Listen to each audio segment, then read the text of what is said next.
దానికి మీ క్యారెక్టర్ ఎంతవరకు పొటెన్షియల్ క్యారెక్టర్ అనుకోవచ్చు? నేను actually 2 roles. Yeah, double role play చేస్తున్నాను.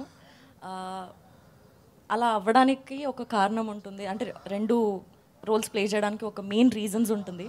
ఆ రీజన్ చాలా ఎంటర్టైనింగ్గా, చాలా ఇంట్రెస్టింగ్గా ఉంటుంది. అదే మొత్తం సినిమాలో ఎక్కువ స్పేస్ అండ్ ఇంట్రెస్టింగ్గా ఉంటుంది. వైష్ణవి గారు, నేను వెంకట్ ఇంటివి అండి. బేబీ తర్వాత మీరు నెక్స్ట్ మూవీ చేశారు, అది అంత సక్సెస్ కాలేదు. సో దీనిపైన ఎలాంటి కేర్ తీసుకున్నారు? అంటే ఒక హీరోయిన్కి నెక్స్ట్ ఒక ఫ్లాప్ పడ్డదంటే మళ్ళీ అవకాశాలు రావడం చాలా కష్టం కదా. సో దీన్ని ఎలా చూస్ చేసుకున్నారు? సార్, అంటే సినిమా సక్సెస్ కాకపోవడం అది అంటే నేను అంత ఆలోచించే మెచ్యూరిటీ అంటే ఎక్స్పీరియన్స్ లేదు సార్ ఇంకా నాకు.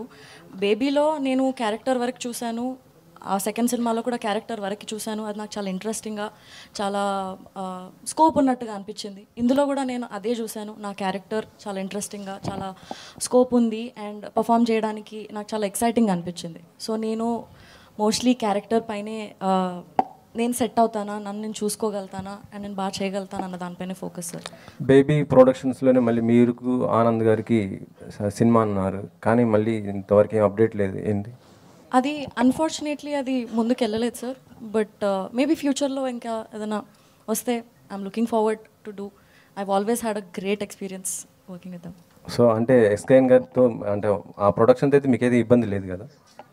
ఉందని ఎవరు చెప్పారండి? అంటే మొన్న దాంట్లో కొద్ది సోషల్ మీడియాలో అయితే ఇదే వైష్ణవి గారిని ఇలా అన్నారు అనేసి కొంత ఇదైతే అయింది. అదే చెప్తున్నాను, ఎవరిని అన్నారో మరి నాకు తెలీదు. బట్ ఏదైతే బయటికి వచ్చిందో న్యూస్, దానికి ఆన్సర్ చేయడానికి ఒక వీడియో చేసి పెట్టారు. ఐ థింక్ దాంతో ఆన్సర్ వచ్చేసింది అనుకో. ఆయన నన్నేం అనలేదు కదండి. సిద్ధు గారు, అది సిద్ధు గారు ఒక నిమిషం.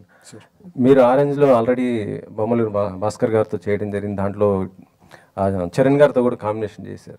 మళ్ళీ చరణ్ గారితో ఏమైనా చేయాలి అనుకుంటే మల్టీ స్టార్, ఎందుకంటే ఇప్పుడు ఉన్న హీరోస్ అందరూ కూడా మల్టీ స్టార్ గారు చేస్తున్నారు పెద్ద పాన్ ఇండియన్ లెవెల్లో.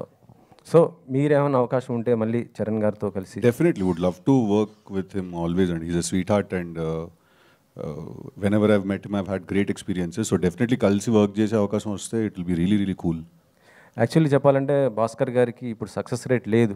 ఓకే, సో మరి ఆయన అండ్ మీరు వరుసగా బ్లాక్ బస్టర్ కొడుతున్నారు, ఏ హీరో అయినా హిట్ డైరెక్టర్కి అవకాశం ఇస్తుంటారు, మీరెందుకు ఇలా భాస్కర్ గారికి?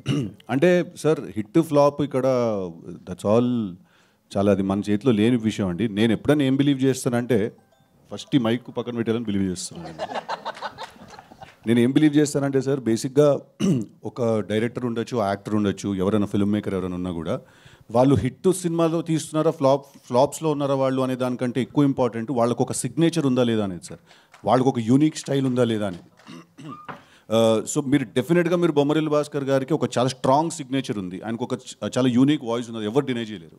మీరు బొమ్మరిల్లు తీసుకున్నా, పరుగు తీసుకున్నా, ఒంగోలు గీత తీసుకున్నా కూడా, ఆయన ఆరెంజ్ తీసుకున్నా కూడా, అప్పుడు మా జూడ్లో మీరు ఇప్పుడు మళ్ళీ ఆరెంజ్ అంటున్నారు. నేను కూడా ఉండే ఆ సినిమాలో లైట్, నేను కూడా బాధపడ్డా.